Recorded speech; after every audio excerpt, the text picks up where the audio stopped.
Hi, it's Lauren from A Visual Merriment. Today I am super excited because I have been waiting for ages to whip up an easy paper plate party backdrop, and I'm going to be doing a Lego version. My son helped me out with this one and he had absolute blast with it. So we'll get into it now.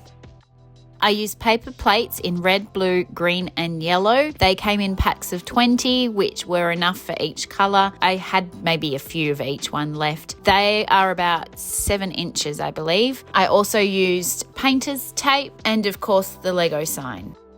There is one caveat to this DIY though. I didn't record how I made the sign because it was actually my first project with my Cricut, and boy was it a schmozzle. So for this reason I knew I wouldn't be able to detail the specifics. I do however have some suggestions on how you can make your own without a Cricut. This particular plan was going to be my backup if the Cricut project didn't quite work. Of course, if you are a whiz on the Cricut machine, you could probably figure this one out for yourself, and if you can, please comment and let me know.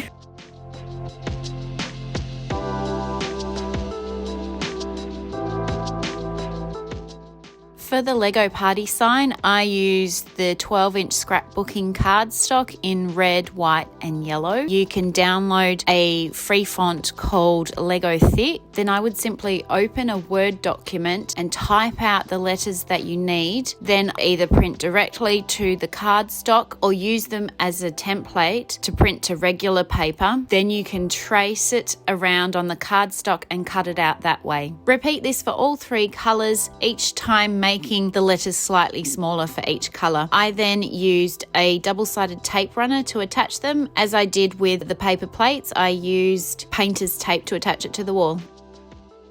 I really enjoyed using these paper plates as part of my party decorations. They're cost effective, they're easy to install, and they create such an impact. And if you're creating the name sign, I hope all of that wasn't too confusing. It is a little bit tricky considering I didn't actually record it. With any luck, it's given you some ideas anyway, and you can always go and check out my blog post, which will explain it in a little more detail. Thanks so much for watching, and if you would like to see more paper plate party decorations, please comment and let me know because I would love any excuse to do that all over again.